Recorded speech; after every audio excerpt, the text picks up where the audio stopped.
محمود فين؟ دلوقتي في بودابست. بودابست. ايه رايك في الرحله يا محمود؟ كانت تحفه صراحه يعني. تقدر تقول ايه للناس؟ حاسس بايه؟ رحت فين؟ الرحله يعني انا مش متوقع ان كل ده يحصل صراحه. الرحله من اولها لاخرها كلها تحفه. الهوستلز كانت تحفه، التور كانت تحفه، البروجرامز اللي بتتعمل في كل مدينه احنا بنغطي تقريبا المدينه كلها.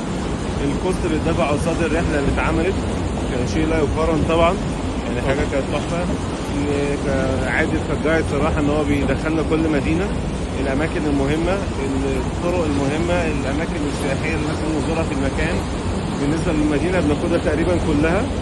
فاحنا سافرنا دول كتيره قوي في وقت كويس جدا. يعني النهارده لسه سادس يوم، احنا في خامس بلد لينا، لسه ان شاء الله بكره بلد رقم 7 نروح العمره ان شاء الله باذن الله. بكره فكره التنطيط من بلد لبلد، هل انت شايف ان هي كانت سريعه؟ حسيت انك مرتاح مبسوط؟ جميله ومجنونه، عايزه واحد بيحب الاكشن اكتر، يعني عايز واحد يحب السفر، يحب التنطيط، مش فارق معاه حته ان هو كل ما يبات في بلد يسافر في بلد ثانيه، يبات مع ناس جديده في هوستلز ما يعرفهاش اصلا.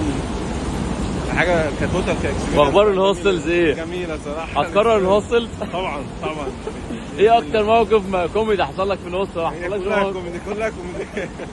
كلها كوميديا من اول برلين لغايه بودابست الحمد لله. فكانت رحله كلها جميله جدا يعني. تطلع معايا تاني؟ انا خلاص انا حاجز ان شاء الله معاك شهر 4 الجاي باذن الله. تقول للناس حاجه اخيره؟ لا بالنسبه لعدل الصراحه كاكسبيرينس الحمد لله، يعني راجل عنده خبره كبيره جدا. فين فيديو الفيزا؟ فيديو ايه؟ الفيزا هبعتهولك. انا لما نوصل السعوديه لما نرجع مصر هبعت لك فيديو الفيزا. كنت حاسس انك هتاخد الفيزا؟ لا طبعا لغايه دلوقتي حاسس ان كل ده ما حصلش، كل ده لسه بس في حلم بس مطول شويه. حبيبي يا محمود، انت تستاهل كل خير، وانا اتشرفت بيك ووجودك انت والناس كلها. والله مبسوط جدا، يعني برشح اي حد اللي هو حابب ان هو يسافر وان هو يتعامل مع حد اكسبيرينس ما افتكرش في حد زي عادل ابو معاذ.